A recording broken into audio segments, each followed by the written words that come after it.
सबसे पहले श्रमण संघ के चतुर्थ पटधर आचार्य सम्राट ध्यान योगी महामहिम श्री शिव मुनि जी महाराज साहब, जैन धर्मोपदेष्टा गुरुदेव श्री फूलचंद जी महाराज साहब, परम सेवा भावी परम पूज्य गुरुदेव श्री प्रेम सुख जी महाराज साहब, संघ रत्न उपाध्याय प्रवर पूज्य श्री रविंद्र मुनि जी महाराज साहब, इन चारों गुरु भगवंतों की पावन चरणों में शत शत वंदन करता हूँ।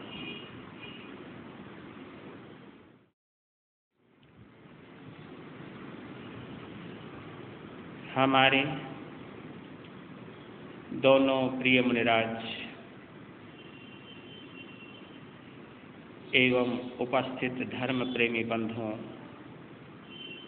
माताओं तथा बहनों, आप सभी का श्री पुप्र भिक्षु दरबार में हार्दिक स्वागत करता हूँ। बाल संस्कार पर कुछ और आगे बढ़ें, इससे पहले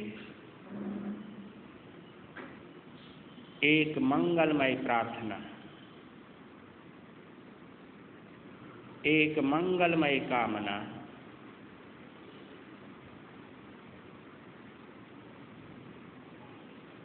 अपने प्रभु से, अपने दाता से, या जिसको भी हम अपना साध्य मानते हैं, आराध्य मानते हैं, उस आराध्य के समक्ष मांगना है तो क्या मांगे? वह प्रकाश,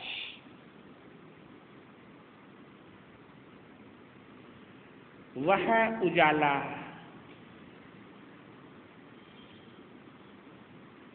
जिस उजाले में मैं अपनी कमियों को देख सकूं और दूसरों की अच्छाइयों को देख सकूं।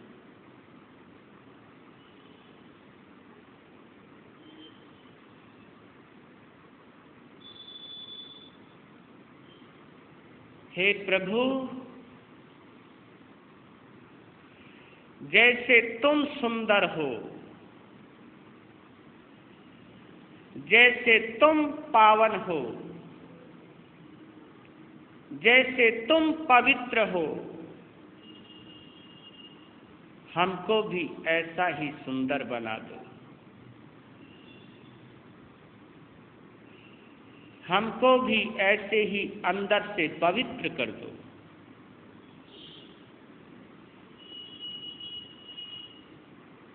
अंदर से पावन बना दो प्रभु। यही अरदास, यही प्रार्थना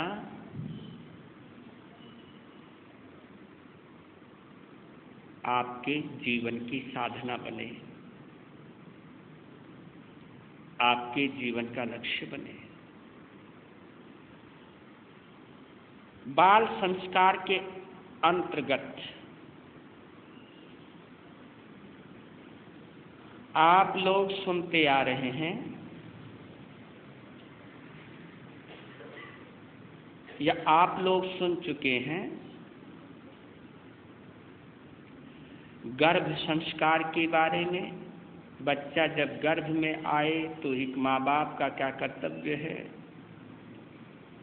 एक गर्भवती महिला या नारी को क्या क्या सावधानियां बरतनी चाहिए, इसके बारे में आपने सुन लिया। फिर जन्म संस्कार, बच्चे को किस तरह जन्म देना चाहिए, जन्म देते ही ओंकार संस्कार, किस तरह उसकी जिह्वा पर ओम लिखना चाहिए। ओंकार संस्कार के बाद खिलौना संस्कार, कि बच्चों को किस तरह के खिलौने दीजिए जिनकी वजह से उनमें आध्यात्मिकता, सात्विकता और पवित्रता का उदय हुए। कोई भी खिलौना ऐसा ना हो जिससे बच्चे में हिंसा के भाव पैदा हों। अब आखिरी में जब बच्चा खिलौनों से छूटता है तो शिक्षा के दायरे में पहुंचता है। शिक्षा संस्कार बड़ी महत्वपूर्ण बात है ये। जब तक बच्चा पूरी तरह होश संभालता है तो बच्चा अपनी आंखों से घर की हर चीज को देखता है, छोटे बड़े के व्यवहार को देखता है, क्या वो खाते हैं, क्या वो पीते हैं, कैसे बोलते हैं, कैसे चलते हैं, कैसे जीते हैं, कैसे रहते हैं, कैसे पहनते हैं, कैसे बोलते हैं। यानी बच्चा हर एक्टिविटी को, घर के प्रत्येक सदस्यों को बड़ी गहराई से देखता है और फिर देखता देखता उनका अनुसरण करता है कि मुझे भी ऐसे ही बोलना चाहिए, मुझे ऐसे ही खाना चाहिए, मुझे ऐसा ही करना चाहिए जो ये कर रहे हैं। तो ये सब चीज आपसे सीख रहा है, वो घर से ही सीख रहा है।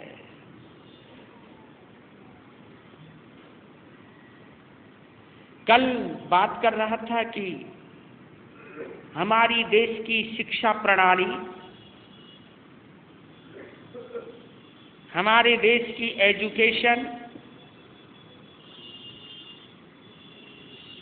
उसका जो संबंध है पाश्चात्य संस्कृति से ज्यादा जुड़ चुका है। पश्चिमी देशों की झलक मिलती है आज की शिक्षा प्रणाली में, क्योंकि गुरुकुल पद्धति तो खत्म हो ही चुकी है। ऋषि मुनियों की जो परंपरा थी, अब वो परंपरा केवल उपदेश देने मात्र तक सीमित रह गई है। नहीं तो पहले माँ बाप अपने अलावा अपने बच्चों को जैसे ही वो 7-8 साल के होते थे गुरुकुल में छोड़ते थे, और गुरुकुल के माध्यम से बच्चों में पूर्ण विकास होता था। गुरुकुल की पद्धति एक बच्चे को हर परिस्थितियों में किस तरह रहना है, हर परिस्थितियों में अपनी मानसिकता को, अपनी मनस्थिति को किस तरह संतुलित करना है, ये सब चीजें सिखाई जाती थी। और गुरुकुल पद्धति में अमीर और गरीब का कोई भेदभाव नहीं होता था। राजा के राजकुमार को भी वही शिक्षा मिलती थी, वही वस्त्र मिलते थे, वही खाना मिलता था, उसी तरह से रहना पड़ता था, चाहे वो एक गरीब ब्राह्मण का भी बच्चा क्यों ना हो। एक समान स्तर हुआ करता था वहां पर, और उन्हें जिंदगी के हर सुख और दुख से परिचित कराया जाता था। एक राजकुमार को यह भी बताया जाता था कि एक लकड़हारे का जीवन कैसा होता है, एक बंजारे का जीवन कैसा होता है। हर तरह से निपुण किया जाता था। फिर ध्यान, योग, साधना के माध्यम से उनको सुसज्जित किया जाता था, उन्हें संस्कारित किया जाता था। आपको एक रहस्य बतला रहा हूं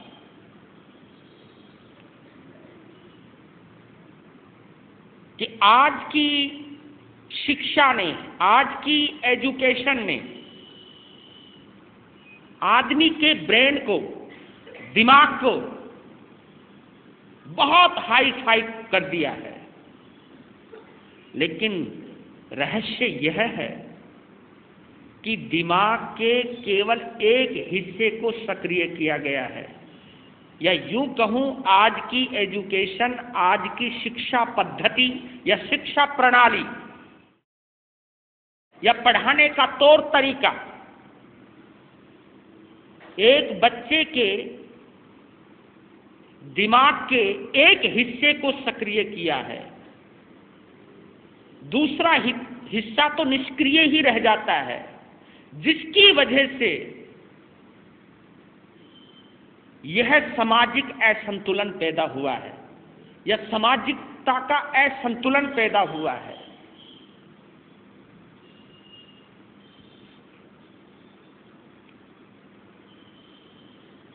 ब्रह्म उपदेश में गुरुकुल में जब बच्चा जाता था तो गुरुकुल में जाने के बाद सबसे पहले बच्चे को बैठना सिखाते थे। आजकल बच्चे को प्ले स्कूलों में डाला जाता है ताकि वहाँ खेलना सीखे, वो कुछ खिलौने ताकि बच्चे का दिल लग जाए। और आपने ये भी देखा होगा आज बच्चों को 2.5-3 साल की उम्र में घर से बाहर भेज दिया जाता है, जबकि हमारी ये पद्धति रही है कि 5-6 साल की उम्र के बाद शिक्षा प्रारंभ करवाई जाती थी, स्कूल भेजा जाता था या गुरुकुल भेजा जाता था। आज से 20 साल 25 साल पहले भी ये पद्धति थी जिंदा, 30 साल पहले कि 5 साल की उम्र से पढ़ाई शुरू हुआ करती थी, लेकिन अब 2.5 साल की उम्र से कुछ ना कुछ सिखाना शुरू कर दिया जाता है। ये शरीर का एक विज्ञान है कि हमारे अंग पूरी तरह विकसित नहीं होते हैं, और जब तक इंद्रियां पूरी तरह विकसित नहीं हो जाएं, अंगोपांग पूरी तरह विकसित ना हो जाएं, बुद्धि का सामर्थ्य पूरी तरह विकसित ना हो जाए, अगर तुम उसको पढ़ाई करने भेज दोगे तो धीरे धीरे वो पढ़ाई बोझ बन जाएगी और उसकी बोझिलता के तले बच्चा दबने लगेगा, और दब रहा है। आज बच्चों के वजन से ज्यादा तो उनका बस्ता हो चुका है, ये स्थिति पहुंच चुकी है। अब उस बस्ते के नीचे बच्चा दब चुका है। अब इसलिए छोटी छोटी उम्र में आंखों की रोशनी की प्रॉब्लम, सिर दर्द की प्रॉब्लम, और छोटी छोटी उम्र में वो बीमारियां बच्चों तक पहुंच गई हैं जिन बीमारियों की पहले कभी कल्पना तक नहीं होती थी, बच्चों को छूती तक नहीं थी। पहले वक्त की बात कर रहा हूं, जबकि उस समय मेडिकल साइंस इतना परिपक्व नहीं था, मेडिकल साइंस इतना जोरदार नहीं था, फिर भी बच्चों को स्वाभाविक तौर से प्रकृति से एनर्जी मिला करती थी, प्राकृतिक जीवन हुआ करता था, और उस प्राकृतिक सांचे में ढल करके सज करके एक बच्चे का बचपना निखरता भी था, पनपता भी था, सजता भी था और मजबूत होता था। वो पद्धतियां सब चली गई हैं।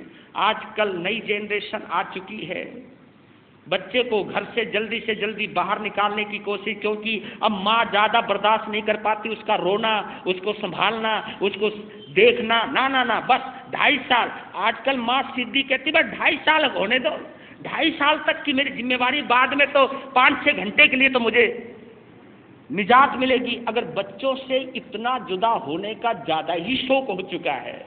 पहले जल्दी से बच्चे को माँ जुदा नहीं करती थी, कहीं इसमें गलत संस्कार ना हो जाए, वो कहीं अब बच्चे को अपनी नज़र से दूर नहीं करती थी, उसकी हर गतिविधि को बड़े नज़दीकी से पढ़ा करती थी, देखा करती थी, जांचा करती थी, और उसमें कहीं कोई कमी रह जाती थी उसे निकाला करती थी। लेकिन अब दूरियां ज़्यादा बढ़ने लगी। मेरे कहने का भाव ये है कि हमारे ब्रेन के 2 हिस्से हैं।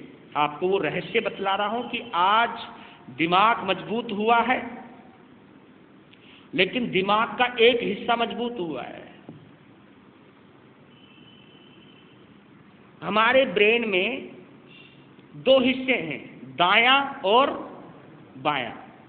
ये दायां हिस्सा है और ये बायां हिस्सा है।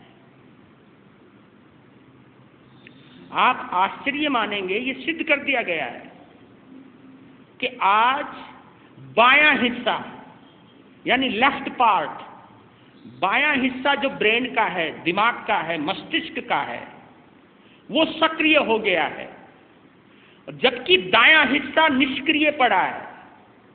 ये सबसे पहला असंतुलन, ये सबसे पहली गड़बड़ी, ये सबसे पहला डिसबैलेंस माइंड का। क्योंकि पहले गुरुकुल के अंदर बच्चे को 1 साल तो प्रभु की बारे में बताया जाता था, ध्यान के बारे में बताया जाता था, श्वास के बारे में बताया जाता था, और शरीर के एक एक अंगों पर ध्यान करवाया जाता था।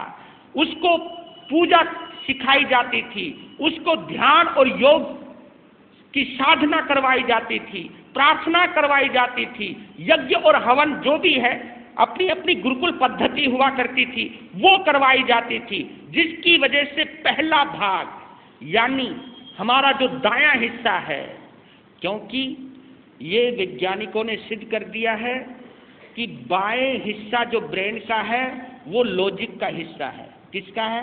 लॉजिक, तर्क, गणित का, विज्ञान का, साइंस का।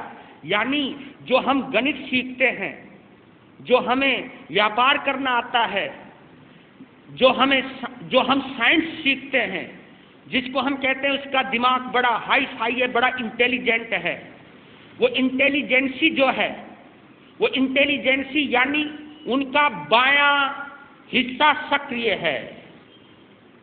बाएं हिस्से की सक्रियता से आदमी को गणित आता है, व्यापार आता है।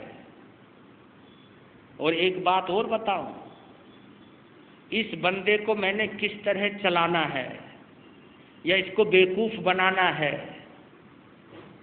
इसको झांसा देना है, ये जितना खुरापाती दिमाग है ये बायां हिस्सा है। इसलिए कहते हैं उल्टा दिमाग। आप गौर करना, उल्टा दिमाग। उल्टा दिमाग यानी उल्टे हाथ वाला। उल्टा दिमाग सक्रिय हो चुका है। आदमी यानी नेगेटिव जल्दी सोचता है। आज की शिक्षा प्रणाली ने आदमी को नेगेटिव सोचने को मजबूर कर दिया है। आज आदमी जल्दी से सकारात्मक नहीं सोचता, जल्दी से पॉजिटिव नहीं सोचता। आदमी गलत जल्दी सोचता है, उल्टा जल्दी सोचता है। क्यों सोचता है? क्योंकि जो दिमाग काम करेगा वही तो सोचेगा। जो आपने सक्रिय किया है, जिस शैतान को तुमने जागृत किया है, वही तो सोचेगा, उसी के अधीन तो हो गए हो। आज डिप्रेशन की बीमारी आपने सोचा नहीं, देखा नहीं, समझा नहीं, गौर नहीं किया कि आजकल के जो बड़े बड़े इंजीनियर हैं, बड़े बड़े डॉक्टर्स हैं, बड़े बड़े डायरेक्टर्स हैं, बड़े बड़े पढ़े लिखे जो लोग हैं, शाम को अपने बड़े बड़े जो ऑफिसर्स हैं, सब अपने शाम को काम से निवृत्त होकर के क्लबों में जाते हैं।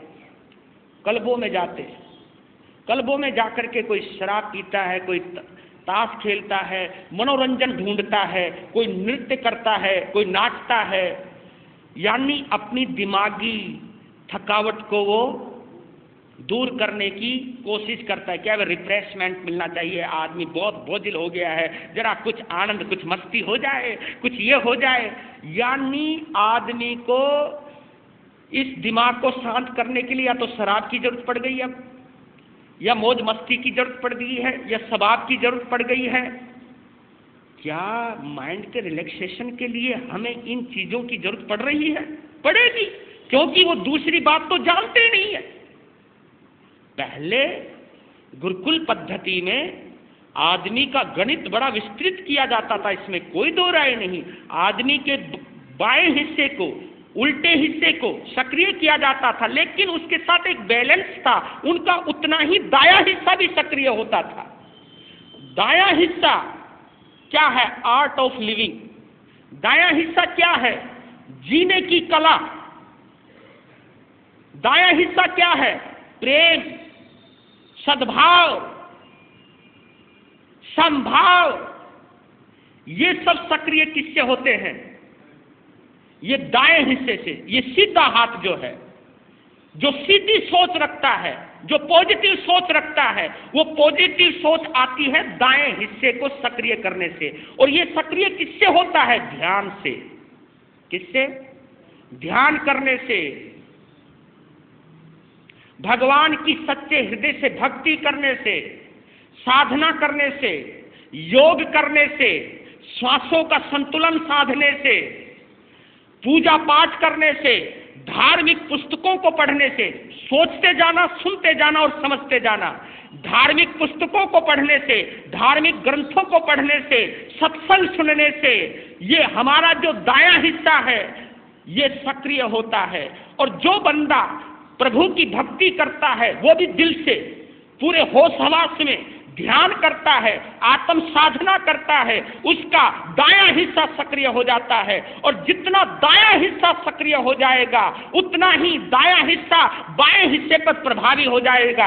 जब दोनों ही सक्रिय होंगे, क्या मजाल है जिंदगी के अंदर कुछ गड़बड़ हो जाए, क्या मजाल है आदमी को नशे की गोलियां खानी पड़ जाए, क्या मजाल है शराब लेकर के अपने माइंड का रिलैक्सेशन करना पड़े, अपने बॉडी को सेटिस्फाई करना पड़े, अपनी इच्छाओं को कुछ ना कुछ शांत करना पड़े। नहीं, ये चीज हम भूल चुके हैं और धीरे धीरे अब योग की जरूरत महसूस होने लगी है, क्योंकि आदमी थक चुका है, आदमी घबरा चुका है अब भौतिकता की चकाचौंध से। अब योगियों के पास जाने लगे हैं बड़े बड़े पढ़े लिखे, अब वो समझने लगे कि कहीं हम गलत कर रहे हैं, कहीं ना कहीं हमारा बैलेंस बिगड़ा है। तो आज हर बड़ा साधु या सन्यासी, बड़े से बड़ा प्रवक्ता आज योग का सहारा ले रहा है, क्योंकि आज हर इलाज, हर बीमारी का इलाज अब कहां पर है? योग में पहुंच गया है। था, पहले भी था ये, लेकिन भूल चुके थे। हम कमाने की अंधी दौड़ में इतने भर चुके थे, क्योंकि देख चुके थे अरे अमेरिका से ज्यादा शिक्षित देश कौन सा होगा। लेकिन आपने देखा है जहां पर शिक्षा का रेशो 100% है, वहां आत्महत्याएं ज्यादा हो रही हैं।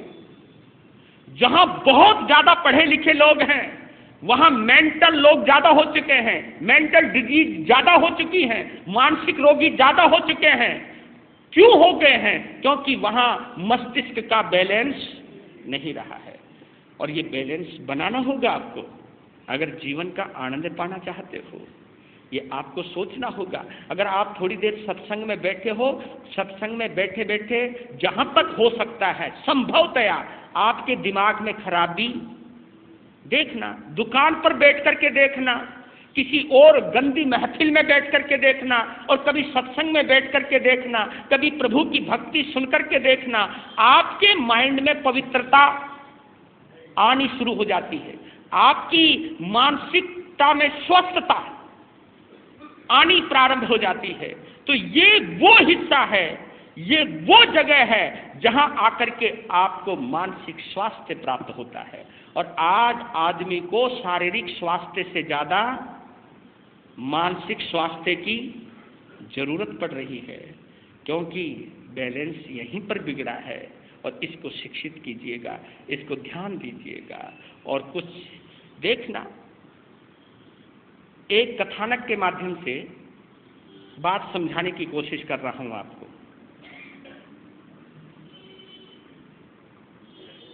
एक राजा के 3 पुत्र हैं।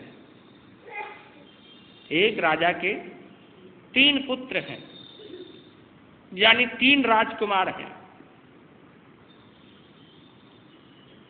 राजा पर बुढ़ापे ने आक्रमण किया, शरीर निर्बल होने लगा,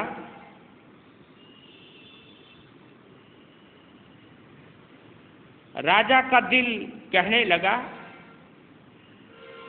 इस गद्दी पर तू कब तक बैठा रहेगा?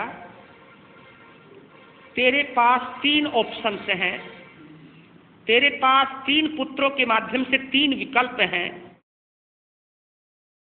फिर सोचने लगे कि मेरे 3 पुत्र तो हैं, लेकिन 3 पुत्रों को तो मैं राज दे नहीं सकता, राज तो मैंने किसी एक को देना है, राजा तो मैंने एक को बनाना है, लेकिन राजा किसको बनाऊं?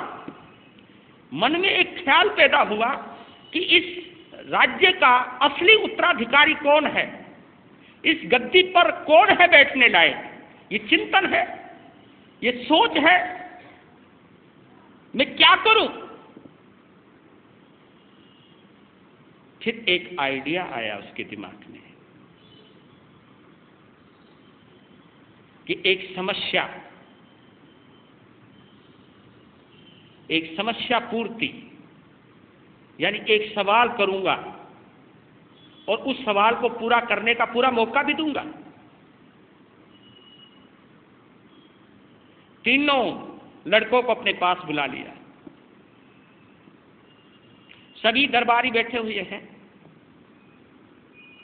राज दरबार सजा हुआ है। तीनों पुत्रों को बुला लिया। तीनों पुत्रों को देख करके राजा को बड़ी आनंदानुभूति हुई। तीनों को बड़े प्यार से देखा। तीनों पुत्रों को कहा कि आप अपना दाहिना हाथ मेरे सामने करो, दाहिना दाहिना हाथ। तो तीनों ने अपना दाहिना हाथ अपने पिता के सामने कर दिया। पिता ने पास में रखे हुए दो मोहरें ली।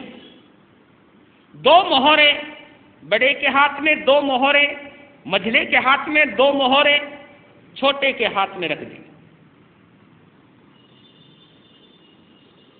तीनों बच्चे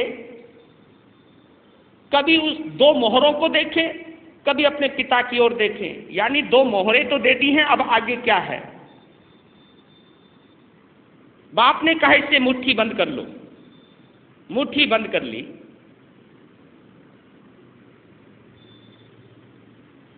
फिर भी देख रहे हैं कि अब कुछ और कहेंगे। कहा मालूम हो तुम्हें ये मैंने 2 मोहरें क्यों दी हैं? तुम तीनों के अपने अपने कमरे हैं, अपना अपना कक्ष है। जिस कमरे में तुम रहते हो, इन 2 मोहरों से तुमने अपने कमरे को भरना है। क्या करना है? कमरे को भरना है, हैं? कमरे को भरना है इन 2 मोहरों से। कैसे भी भरो ये तुम्हारे ऊपर है। 3 दिन का समय है तुम्हारे पास। अच्छी तरह सोच लो कि तुमने अपने कमरे को इन 2 मोहरों से ही भरना है। कोई फालतू नहीं, कोई खर्चा नहीं होगा इसके आगे। अपने कमरे को इन 2 मोहरों से भरकर दिखाओ, जाओ। तीनों राजकुमार राजसभा से बाहर आ गए। बड़े ने सोचा इन 2 मोहरों से कैसे भरेगा कमरा। अब देखो सोचने के लिए दे दिया है। अब जिसका जितना दिमाग है उतना ही तो काम करेगा बंदा। सोचने लगा इन 2 मोहरों से कैसे भरूं। ऐसी क्या चीज है कि 2 मोहरों से मैं अपने कमरे को भरूं। अब वो सोच ही रहा था, उसी के सामने एक जमादार नजर आया।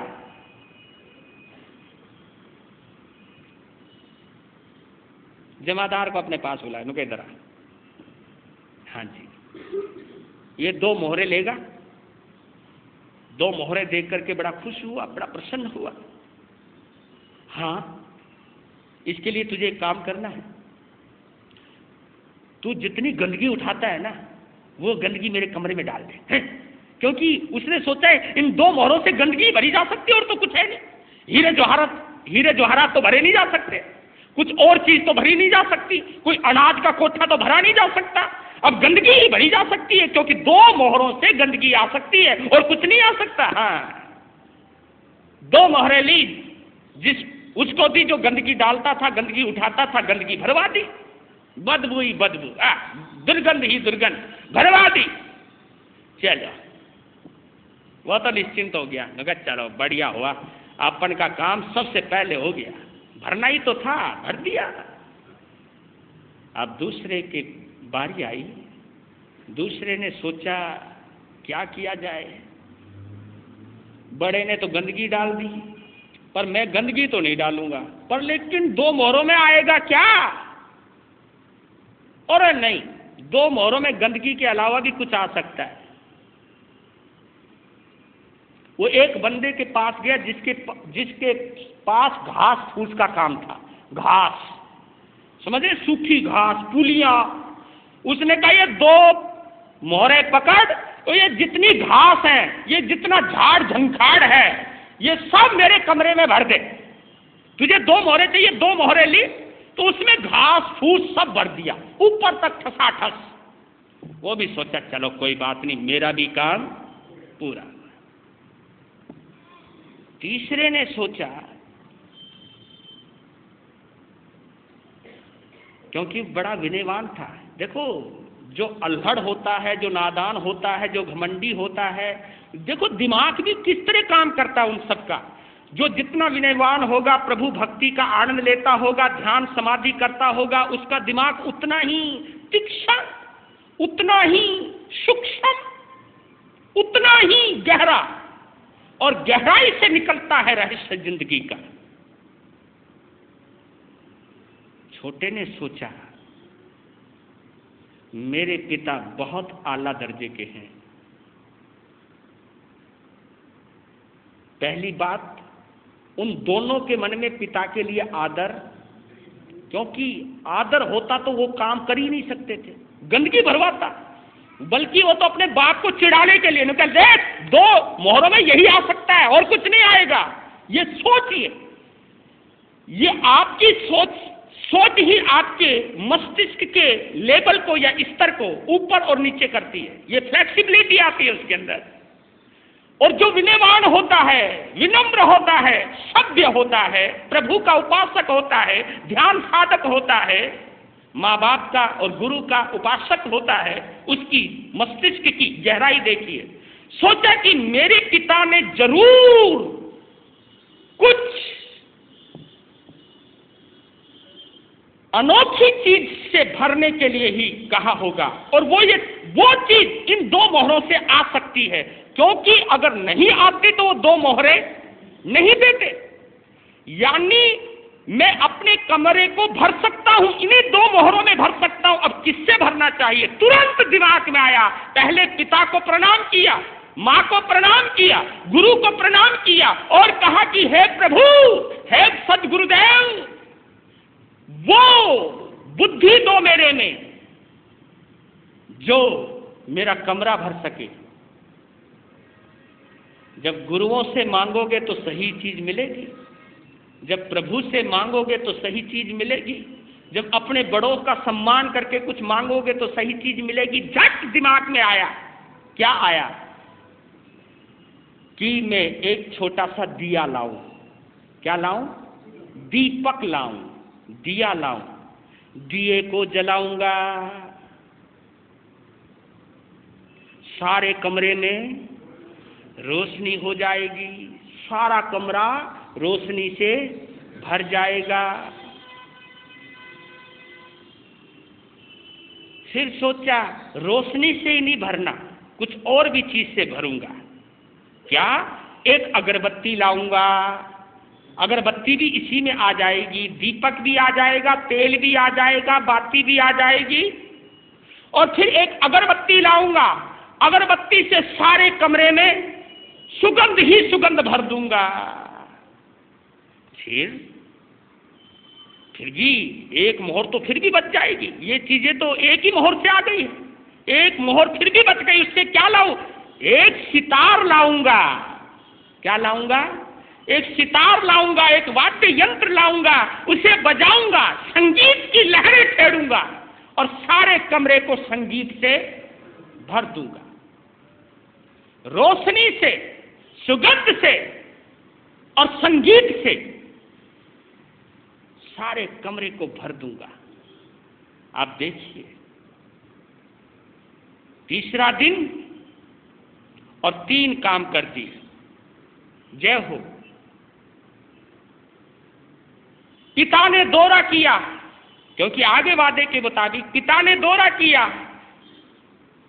पहले वाले लड़के ने कहा, लो जी पिताजी, देखो टोन देखिए, स्टाइल देखिए। नु कह लो, 2 मोहरें दी थी ना, 2 मोहरों में जो आता वो भर दिया, देख लो। वो बेचारे कमरे को देखा तो नाक ही बंद कर ले, है यही? बस यही आ सकता था। चल कोई बात नहीं, एक तरफ हो। दूसरे के महल में गए, और तीनों के महल में डिस्टेंस है, बहुत दूरियां भी हैं। फिर दूर चल करके दूसरे के महल में गए, घास फूस भरी हुई देखी। सोचने लगा कम से कम पहले से तो, कम से कम ये तो थोड़ा कुछ बेहतर तो है, कम से कम घास फूस ही सही, ये कुछ ना कुछ काम भी आ सकती है। कोई बात नहीं। जब तीसरे के महल में गया, वहां देखा दिया जल रहा है, सुगंध उठ रही है और सितार बजा रहा है। बाप को पहले तो ये लगा कि पता नहीं, यहां तो कुछ है नहीं, खुद अकेला बैठा है, दिया जला रखा है। कहा बेटा, मैंने तुझे 2 मोहरें दी थी भरने के लिए, तू खुद ही बैठा हुआ है यहां। कहा मेरे पिताजी, पहले मेरा प्रणाम स्वीकार कीजिए और फिर गौर कीजिए, ध्यान दीजिए। आपके इस कमरे में मजाले थोड़ी सी भी जगह रह गई हो। क्या मतलब? कमरा बंद कर दीजिए, दरवाजा बंद कर दीजिए। दरवाजा बंद किया। कहा पिताजी, अगर ये दीपक ना जल रहा होता तो क्या होता यहां? अंधेरा। अंधेरा सारे कमरे में होता। मैं कहा इस वक्त क्या है सारे कमरे में? कि उजाला, यानी कोई जगह है खाली जहां इस दीप की जोत ना हो, इस दीपक का प्रकाश ना हो। देखो, हाँ, वाह।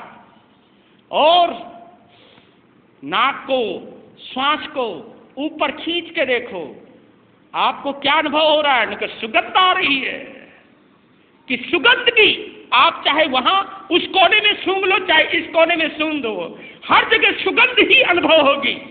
हाँ, और देखो तुम्हारा बेटा अब सितार बजाता है। सितार की स्वर लहरियों से ये सारा कमरा गूंज रहा है, सारा कमरा स्वर लहरियों से, संगीत से भरा है। इतना सुनते ही पिता की आंखें प्रसन्नता से भीग गई, गले से लगा लिया और कहा बेटा, कमाल कर दिया, कमाल कर दिया। और ये तूने प्रमाणित कर दिया। जहां पर सत्य का प्रकाश हो, सुनते जाओ क्या बोल रहा हूं, जहां सत्य का प्रकाश हो, स्नेह की सुगंध हो और आनंद का संगीत हो, उसमें कोई कमी रह ही नहीं सकती है। वाह मेरे लाल, तूने वास्तव में सजीव सटीक शिक्षा पाई है और तू ही राज्य का अधिकारी होगा। क्योंकि जिसमें सत्य का प्रकाश हो, स्नेह की सुगंध हो और आनंद का संगीत हो, वो कभी किसी को दुखी, किसी को अंधेरे में, किसी को दुखी नहीं कर सकता। वो वाह, तेरे अंदर ही राजा के गुण हैं, तेरे अंदर ही सम्राटों के गुण हैं, तेरे अंदर ही शहंशाहों के गुण हैं, तेरे अंदर ही बादशाहों के गुण हैं। और मुझको यही चाहिए था। मुझे नाज है अपने बेटे के ऊपर कि तेरी सोच इतनी गहरी है। जबकि बेटे तो तीनों ही थे, बेटे तो तीनों ही थे, लेकिन तीनों के मस्तिष्क की गतिविधियों में कितना फर्क था।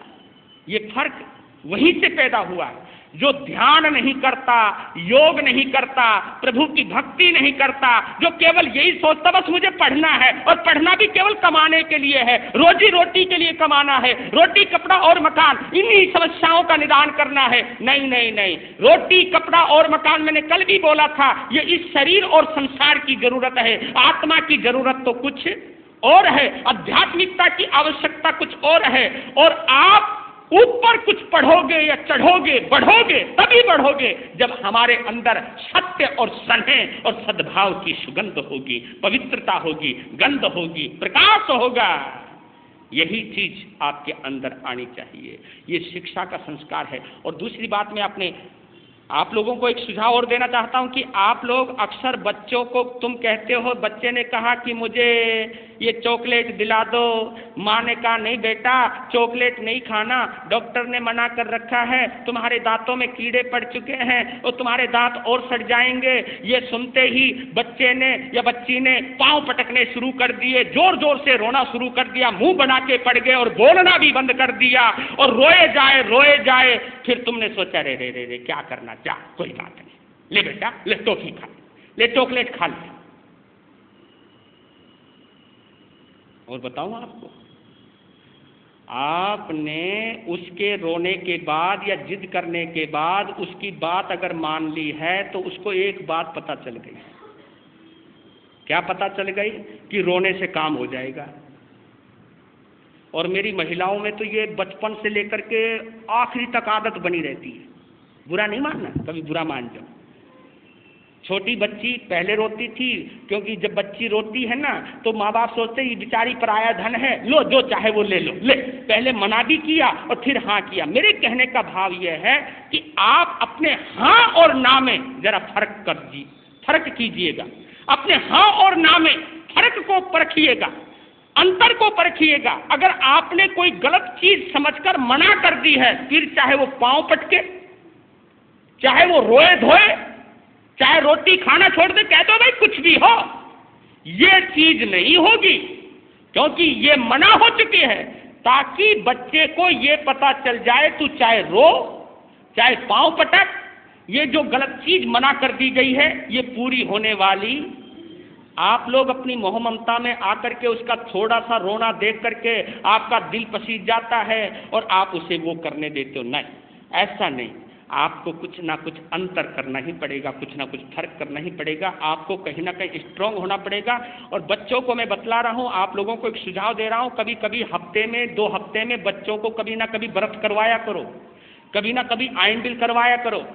आप कहोगे महाराज नहीं, बच्चों की तो खाने की उम्र होती है, क्यों इनको इतना करवाया जाए? नहीं, बच्चों को हर परिस्थितियों से, बच्चों को कभी ना कभी भूखा भी रखा करो, ताकि पता चल जाए भूख क्या चीज होती है, पता चल जाए कभी भूखा रहना पड़े तो कैसा अनुभव होगा। उनको कभी कभी नंगे पांव भी चलवाया करो, आप उनको कभी ना कभी कुछ ना कुछ धर्म ध्यान, कुछ ना कुछ त्याग प्रत्याख्यान करवाया करो। इससे बच्चा और मजबूत होगा, इससे बच्चे में और संस्कार आएंगे। बच्चे की हर मर्जी पूरी करना आपके लिए कोई जरूरी नहीं है। ये मत समझना कि बच्चा पैदा किया तो जो भी इसके मन में आएगा हम उसकी जरूरतें पूरी करते जाएंगे या उसकी इच्छाएं पूरी करते जाएंगे। कब तक इच्छाएं पूरी करोगे आप? कब तक करोगे आप? इच्छाओं में भी तो फर्क करना जानिए, इच्छाओं में भी तो अंतर करना जानिए कि ये इच्छा आगे जाकर के कहीं इसी के लिए दुखदाई ना बन जाए। आज मेरे पास कैपेसिटी है, आज मेरे पास है जो चाहे वो कर दूं, लेकिन वक्त तो हमेशा एक जैसा नहीं रहता है। कभी वो भी तो वक्त आ सकता है जब ये चीज चाहते हुए भी पूरी नहीं हो पाएगी। तो उस वक्त आप लोग ये सोचिए कि मैंने संतुलन किस तरह बनाना है इस बच्चे का, ये भविष्य का, ये संस्कार, ये शिक्षा के संस्कार आप जाने, समझें, सोचें। ले चलता हूं आपको चंपापुरी। चंपापुरी के बाहर चबूतरा, चबूतरे पर जूता, जो कोई आता 12 जूते मारता। क्यों मारे जाते हैं, ये रहस्य है इस कहानी का। आप कल सुन रहे थे। लटकी हुई हैं और दोनों पोटलियों में 2 बच्चे लोग आ रहे हैं। कभी पोटली को देखते हैं, मन में जिज्ञासा की बच्चे कहां और कैसे और क्यों, लेकिन बाबा का रोब इतना कि कोई सामने नहीं बोल पा रहा। इतने में हाथी गद्दू पहलवान, जो चंपापुरी का माना हुआ पहलवान था, सदा विजेता था और बाबा लालगिरी का परम भक्त था, बाबा के आंगन में बच्चों की 2 पोटली उसने भी देखी, वंदना की, नमस्कार किया और फिर पूछा, बाबा जी यहीं रुके थे ना? अब बच्चे किसके हैं? इतना सुनती बाबा लाल पीला हो गया, गर्म हो गए। बोले क्यों, नजर नहीं आता? ये मेरे हैं, जब मेरे पास है तो मेरे हैं, क्या मेरे बच्चे नहीं हो सकते? क्या मैं बच्चों को नहीं पाल सकता? एकदम गर्म हो गए और फिर एकदम शांत भी हो गए, क्योंकि एकदम उत्तेजना आई और एकदम शांत भी हो गए। कहा कि मेरे गद्दू बेटा बात सुन, ये बच्चे अनाथ थे, किसी गड्ढे में पड़े थे। बाप मुझे गोविंद भगवान ने दर्शन दिए और कहा कि बाल रूप में कोई मेरी प्रतीक्षा कर रहा है। मैं वहां गया, इन्हें ले आया और इनको मैंने पालने का जिम्मा ले लिया है। क्यों भाई, मैं बच्चों को नहीं पाल सकता? जो बच्चों को इस तरह छोड़ गए, उनकी परवरिश करने का जिम्मा जब मैंने ले लिया तो क्या हो गया? हमारी सनातन परंपरा के अंदर 2 प्रकार के साधु सन्यासी होते हैं, एक ऋषि होते हैं और एक मुनि सन्यासी होते हैं। देखो क्या फर्क किया है बाबा लालगिरी ने। कि हमारी सनातन परंपरा के अंदर दो प्रकार की संन्यास परंपरा है, एक ऋषि परंपरा है और एक मुनि परंपरा है। जो मुनि परंपरा होती है वो गृह के त्यागी होते हैं, बाल बच्चों के त्यागी होते हैं, लेकिन जो ऋषि होते हैं उनकी पत्नियां भी होती हैं और उनके बच्चे भी होते हैं। वशिष्ठ की अरुंधति को भूल गया तू? मैं कहा बाबा जी माफ करो जी, गलती हो गई। भाई जब सभी बैठे हुए थे, मैंने वो पोटली उतारी, कहा कि ये लड़का है, मैंने इसका नाम अपने भगवान गोविंद की याद में इसका नाम गोविंद सिंह रखा है। बोलो भाई तुम्हें कैसा लगा ये नाम? सबने कहा बाबा जी बहुत अच्छा, ये मेरा गोविंद सिंह है, इसमें मैं अपने भगवान के रूप देखता हूं, और ये कन्या है। कन्या को दिखाया और मैंने इसका नाम रखा है चंपकलता। क्या नाम रखा है? चंपकलता। लड़के का नाम गोविंद सिंह और लड़की का नाम चंपकलता। भैया इन दोनों बच्चों की परवरिश का जिम्मा मैंने लिया है। मैंने कोई गलत काम किया? किसी अनाथ को मैंने पाला और उसकी परवरिश का जिम्मा लिया? कोई गलत